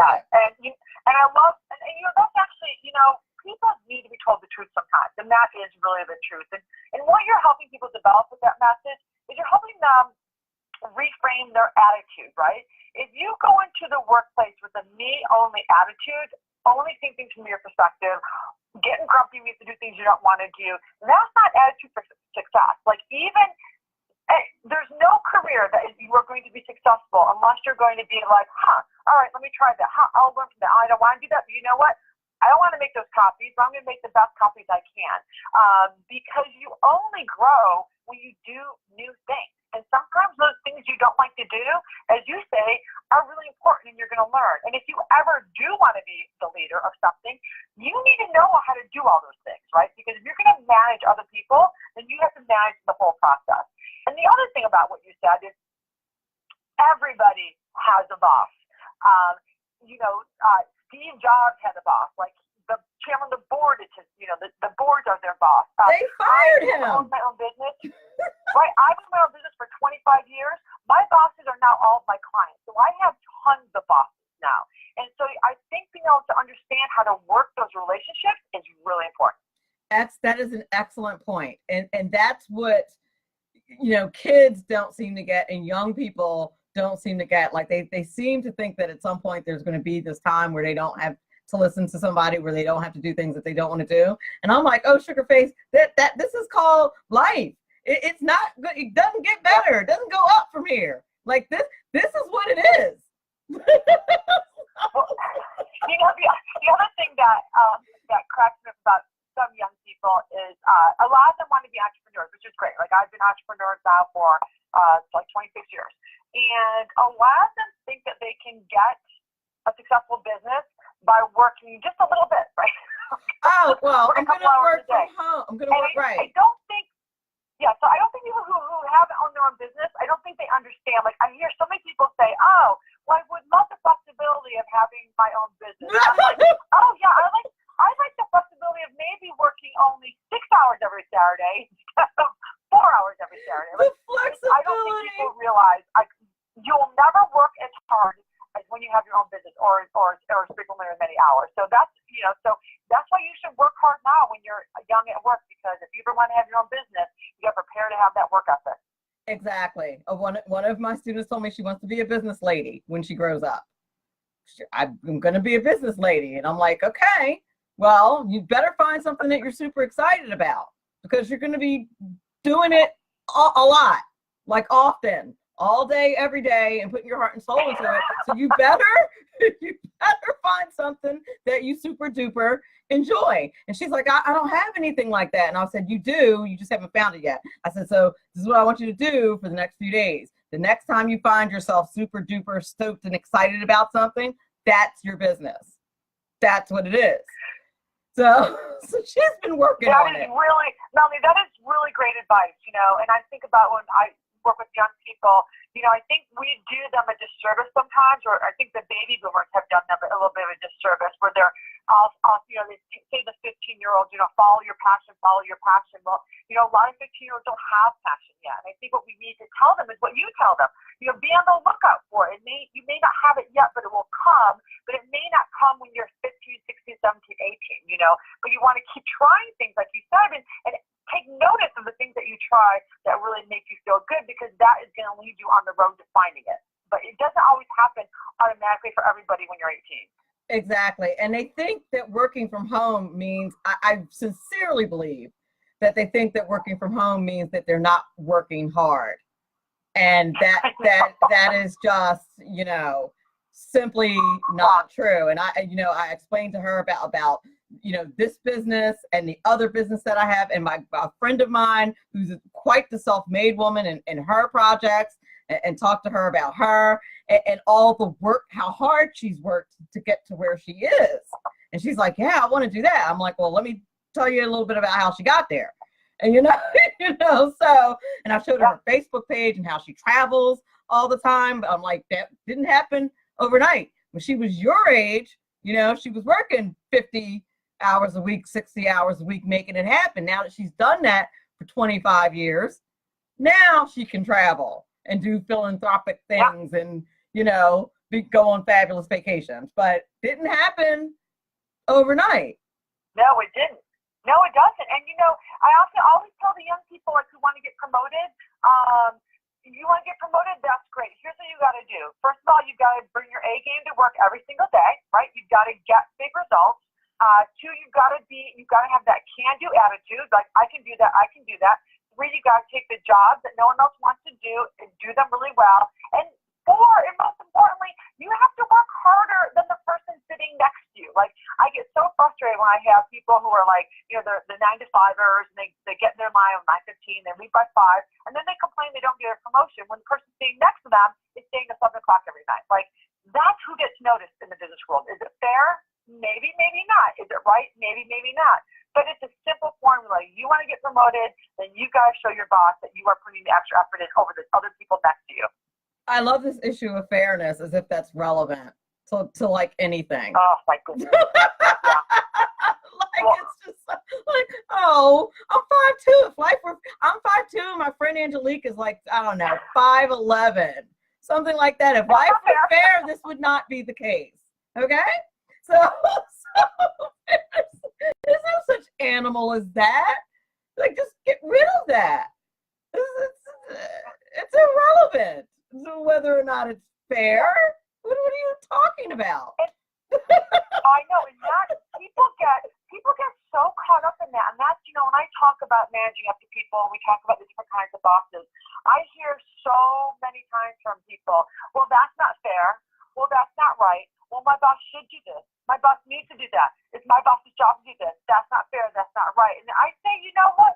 So what? You're right. You know what? You're right. It's not fair. You're right. It's not right. You're right. Your boss should do that. But guess what, Buttercup? Your boss isn't doing that. Exactly. So what are you going to do? Are you going to become a career victim and just sit there and get shrouded in a cloud of bitterness and watch your career die? Or are you going to look at that boss and figure out, here's what my boss needs. Here's how he or she operates. Here's what I'm going to do so that I can be successful. they can be successful and the organization can be successful. The minute we start complaining and going to should, it's not fair, we have completely disempowered ourselves. Absolutely, 100%. So what, like it's the old, like Eckhart Tolle said, like when you're faced with any difficult situation, you have three choices. You can change the situation, you can accept the situation, or you can leave the situation. The choice you cannot make is to sit there and become a victim. So when people have difficult bosses, you can't change who they are. You can only change how you deal with that. Or you leave and you find an opportunity that works better for you. I get so frustrated with people who are career victims. Indeed. I was just about to, I think you answered the next question I was going to ask you, is how you avoid letting it affect your work, because it certainly can affect your work. I stopped teaching for about a year because I was letting the apathy of the parents and the kids, and quite frankly, other teachers not working as hard. I was letting all of that affect who I was as a teacher, is what I found out. And that's why I was so miserable, because I wasn't applying my rule for life into my rule for my profession, which my rule for life is never let a person change who you are. Like, even if they're a complete bleep, you don't become that person just because they did. You still maintain your standards. You still maintain that. Whoever it is that you are, whoever it is that you desire to be, those choices, you maintain who you are. But I had not applied that same principle to my teaching. And that's where I made the mistake. I started becoming just as apathetic as the kids and the parents. And just as apathetic as the teachers around me. I knew I could pass my evaluations with flying colors with very little effort, even though it was eating my soul. And the reason why I was eating my soul is because I knew I sucked. And I was still getting good scores, knowing full well that I was sucking. And that does not work. That does not work for my spirit. What did you do to get yourself out of that? Like, you got yourself in a little trap there, a little like self-pity trap or whatever, but you got yourself out. What did you say to yourself? What did you do to get you out of that, like, that vicious circle? This is going to probably sound really strange and weird to some people who are not believers, but I honestly think that God led me to that conclusion. I think prayer, daily prayer, gratitude, all that kind of thing led me to that epiphany one day. That was beautiful. That was what it was. That one day it popped in my head that this is what the problem had been. That I had been compromised. My person had been compromised, and I let it compromise who I was as a person. Had changed in the classroom, and I should not have allowed that. I don't allow it in social media. I don't allow it in my personal life. I should not have allowed it in the classroom. And I love that. I think God led me to that. So. And what I love about that is whether it comes from your belief, whether it comes from God, what it did is it shifted your perspective, right? You shifted your perspective. You came to a realization, and you empowered yourself to say, like, I have choices, right? And I don't have to let this impact who I am. I can work the situation or leave the situation or accept the situation and be who I am and still be successful. I just think that is beautiful, and that is a great message. And I think what I see a lot of, I want to talk for a minute about the truly toxic bosses. Please. Because, you're going to have difficult bosses, you're going to have pain in the butt bosses, you're going to have annoying bosses. But every now and then, you're really going to, if you work long enough, you may find yourself working for what I call a truly toxic boss, a boss who, is emotionally abusive, maybe physically abusive, a boss that demeans you, a boss that abases you, bullies you. I call them the screaming tyrant, psycho, bully, narcissist. Yeah. And when you have a boss, right, when you have a boss like that, you need to take notice, because something like 75% of Americans have worked for a mildly or a highly toxic boss. And the research around toxic bosses is really frightening. People that work for toxic bosses, first of all, they work for them longer, because oftentimes you find toxic bosses in high-meaning careers, so they're in there longer. You become physically and emotionally sicker. Studies have shown that it raises your risk of heart attack and by over 60%, and that when you leave a toxic boss, it can take up to 2 years, Melanie, 2 years to recover. It's like PTSD, and it's bad. So I do want people to be on the lookout for, if you're working for a toxic boss, there is no managing up. All you can do is protect yourself until you get out, and you have to get out because your life, your health depends on it. And that person, at least it's been my experience, will do everything in their power to keep you. They will not let you go. My very first real boss was like that, would make me cry. I was having panic attacks. I was in my 20s, and it was ridiculous. And he would scream at me and literally buy me a gift or flowers or candy or something the next day. Like have me in the bathroom, like just it curled in a ball. Yes. And then when I tried to leave, gave me a $5,000 raise the first time. Now, when you're 23, 24, $5,000 is a lot of money. And then that same year gave me another $5,000 as a bonus. So I wouldn't leave. And I didn't. The first time I tried to leave. The first time I tried to leave, I didn't. The second time, a promotion and money. And I said, no, thank you. I'm out. I'm out of here. Good for you. Because a lot of people, so what happens when we work, good for you, but you were young. I mean, and by the way, most people of any age would have stayed too if they got those things. Because we think a couple things. One, we think, well, you know what, maybe that person, someone's like an abusive spouse, right? Maybe that person's maybe that'll be the last time they yell at me, or maybe they'll get better, or maybe things will turn around, or maybe I'm just being insensitive. Like, we hope things get better. The second reason why we put up with that is we think, well, I put so much time in this organization, like I don't want to lose like what I've gained, right? I've got a good reputation. So we get all caught up in, in what's called the sunk cost. And thirdly, a lot of people think someone in the organization is going to save them. Oh, HR is going to come in and save me. Oh, the owner is. But the truth is, no one's going to come save you, because usually the toxic people are either the owners, the leaders, or they're high performers and they're bringing in a lot of money. And so the organizations let these people stay in place, and it is just a terrible, terrible situation. So you really do have to do what you did. You have to like grow a set at some point, put on your big girl pants and be like, enough of this. I don't deserve this. I deserve to spend my working hours with someone who finds me valuable and where I am valued. Indeed. And it is very hard. But the second time I said, yeah, I appreciate that, but I gotta go. But the only thing that I do regret, right? The only thing I regret now is not having the courage to explain to him that the way he was treating me was wrong.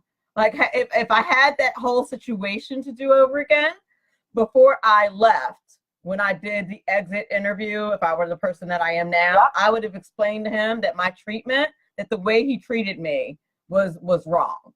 And that was why I was leaving. And I didn't do that. I just said it was a, better opportunity, blah, blah.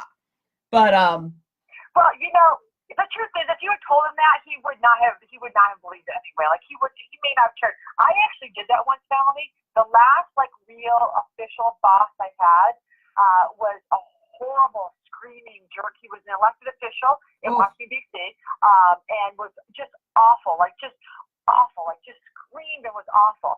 And that's why I decided I was going to leave, because I couldn't take it anymore. And that's when I opened up the bar with my sister, the Little Lounge. Nice. And as I was leaving, I thought, I'm going to put on my big girl pants. I'm going to tell him exactly why I'm leaving. And I did. And he looked at me and said, he completely ignored it. He looked at me and said, well, you're going to fail at your business, and don't come calling me because I'm not going to give you a job. Oh, my God. Okay, fine. See ya. You bring about a very good point, because people like that are not like that because they're introspective and deep thinkers. You know what I mean? Because exactly. if they were, then they probably wouldn't treat people like that to begin with. So that's, so you bring about that probably would have been a complete waste of some very good time. Yeah, people so poorly. I mean, I'm not saying to your listeners, I'm not saying don't tell them the truth. You should, of course, if you can, but don't expect anyone to change from it, because people who treat people that poorly aren't introspective. They don't care. And it may not do any good, but it doesn't mean you should tell them. But don't expect them to have any miracles either. Well, that's true. Same with HR. As good and the people. Same with HR. And that's why I want to really. Sorry, go ahead. If they work for a large organization, that before you go and really rat out a toxic boss, you want to make sure that you have an HR department that actually cares. Because most of what HR departments are there for are to protect the organization from lawsuits. And so if you're going to be a whistleblower, and I've talked to a lot of whistleblowers lately, it's a crapshoot of whether or not they're going to do anything for you. And you need to be prepared to basically get fired or to leave your job, because a lot of organizations, and of course we've seen this all with the Me Too, right? A lot of organizations do not want to hear that news about their high performers. So I really want people to be very careful. Being a whistleblower is the right thing to do, but be prepared to have some backlash on you. That's true. How do you feel about, so I was given this advice by a mentor a while ago, and I put it into practice. It's been working so far. How do you feel about, in that situation, getting your boss to write you a recommendation letter mid-career? Before you've even, before there's been any drama, but while you're doing good, or perhaps after coming off of a very good project or something like that, just having them write a letter that's good for your file, or for a volunteer organization or something like that. Just getting your boss to put something good about you in writing. You know what I mean? I think I love that, Melanie. More people should do that on a regular basis anyway. So right. I think that would be that's a great thing to do. And that really comes around about being a self-advocate for your own career, right? And I think women we're not very good at that, right? Women tend not to want to advocate for our own career. We tend to think the world's a meritocracy, ha ha ha.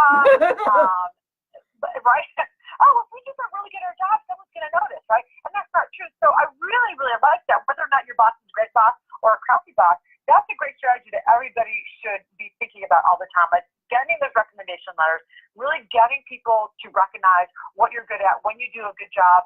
It's called a little bit of shameless self-promotion. And I think that's a great strategy anytime for any kind of boss. Indeed, you just say something like, "I'd love to add it to my portfolio," or something, anything like that. Or, I'm going for this volunteer organization. I'd love for you to write a letter of recommendation for that. And you can legitimately be volunteering for something. But the bottom line is that you're getting somebody in authority to say something positive about you, and it's kind of like a little insurance policy if things go bad later on. I love it. I love it. Yeah, it's been handy dandy. It's been handy dandy. I had something go bad at one job, and the principal literally had written me a recommendation letter 3 months before, but he found out about my political affiliation, and he was very unhappy. He made some assumptions based on my skin color and my vocation that were not correct. So I'm going to assume that he thought you were a lefty liberal and you're not. That is correct. That's correct. And then did he try to liberal shame you? He did. And your political affiliation is not a protected class, so you can be bullied politically at your job. You can be bullied. Oh, absolutely. You can be bullied for being a Republican. I'm very seriously thinking about changing my affiliation to Christian conservative to add a religious component, which I am. I'm just not that officially as a voter. It's not, your political affiliation is not a protected class. So you can be fired due to your political affiliation. I mean, it's not protected. It's not. Even if you work for a government institution. If you work for a government institution. If you work for a public school and your boss marches up to you and says, "How can you be a teacher and be a Republican?" That is perfectly legal. It happened. That's crazy. I had no idea. And I told him that I was politically active, to be fair, because I think that year I was running for local office. Now, did I know that he would probably make some assumptions based on my skin color and the fact that I was a female and the fact that I was a teacher? Sure, I did. I did not volunteer Republican. Did I assume his bias? Yeah, I did. And was I right? Yes, I was. Now, later on, when he found out that I was a card-carrying Republican with a whole Facebook page and a campaign and worked on other people's campaigns and worked on, it was in the newspaper and all kinds of stuff like that because of the stuff that I do in the Republican Party, he was very unhappy. He felt like he got a Trojan horse, apparently. So, I'm sorry. I think that's so funny. So he was very upset. I mean, yeah, too, but it's kind of funny because you're right. You just watched that assumption train wreck happen. You just watched him. That's kind of funny. But he had already written the recommendation letter for me to become a professor. That was my first year as a professor. He had already written it. But then, because I was a fabulous teacher when he evaluated me that first time before he knew I was a Republican. And then by the end of the year, I apparently started sucking, like in a month and a half. I just changed the whole game and was terrible. Wow. Yeah, and he put all kinds of like crazy stuff, like crazy benchmarks that I had to meet that weren't really measurable, like you need to come to more school events, like crazy stuff. Yeah, it was insane. And so I'm assuming you left that job, right? I did. Yeah. So that's a perfect. You left it, right? That's a perfect example of there was probably nothing you could do short of becoming a lefty liberal that was gonna make that person be invested in you. That you could be successful with that person. So when you have a situation like that, right? It wasn't right. It's not fair. But you did what was right for you, and you decided like this isn't working for me. It's never going to work for me because I am not willing to become what he wants me to become to work for him. So you make the choice to leave. And that is why I'm so proud of you for doing that, because that's what we have to do. We have to take control of our own experience. And it was literally the conversation that we had at my end of the year meeting, at the evaluation meeting. He wanted me to state, literally said these words in my heart, that I believed in this very, very left-wing grading policy that he had. I said, I'll follow the policy because I'm an employee and you're my boss. And, in my head, and I'm dummying up. So I'm going to do what you say. And he said, no, I need you to believe in your heart that this is the right thing to do. And I was like, yeah, not even kidding. And I said, yeah, no, sorry, not for like 50 grand. My heart? Oh my. Like, do you know what Jesus did my for God. That is what he said. Oh my God. Not even making it up. So I quit. You did the right thing. You did the right thing. Yeah, there was because I was not going to win. And I also was not going to lie about the way I felt about that policy. I was going to follow it. I was going to do my job, but I wasn't going to be dishonest about the way I felt about it. Said, Booker T. Washington was a former slave who educated himself on a dirt floor. Don't tell me that a kid who's a minority can't make the grade. I don't want to hear that. You're talking to the wrong person. You can feed that stuff somewhere else. So me and my principal had to break up. But yeah. But you did it, and I think when you're faced with something like that, I want people to know it's okay to quit. There's no shame in quitting.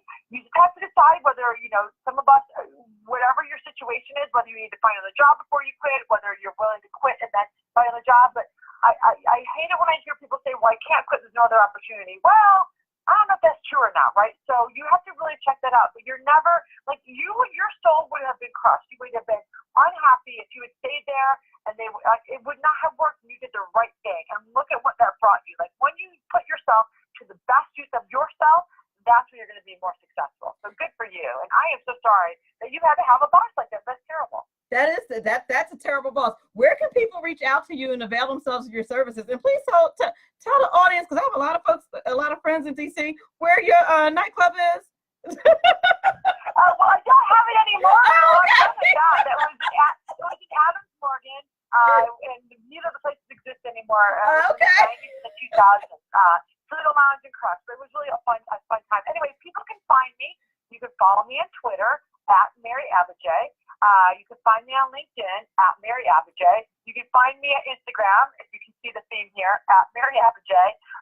Or you can find the book, Managing Up. You can buy the book on Amazon. You can come to the website of the book, managingupthebook.com, and you can check out the services of my company, and that is Careerstonegroup.com. Awesome. And all of those links will be in the podcast when I post it on iTunes and any other platform where you can get podcasts. All of the links to all of her websites will definitely be there. If you are listening to this on SHR Media or any other Audible platform and you want to know where to get the links to all of her information, that is where they will be in electronic format. Thank you so much for being on the show today. I'm a minute over, but I definitely wanted to thank you. I wanted to thank my audience for being here on SHR Media. I want to thank all of my sponsors, the Tax Mama, aka Eva Rosenberg. Thank you so much, Robert Houston from creditrepair.biz, and the one and only John Campbell at Biz Social Personal Touch. Thank you all so much. Thank you all for listening. Thank you guys in the Facey chat for being so interactive. Thank you, Mike Fitzpatrick, for a wonderful first hour, and thank you, Mary Abbajay. You did a fantastic job. Remember, all of this is very important because after all, it's your money. Have a fantastic weekend.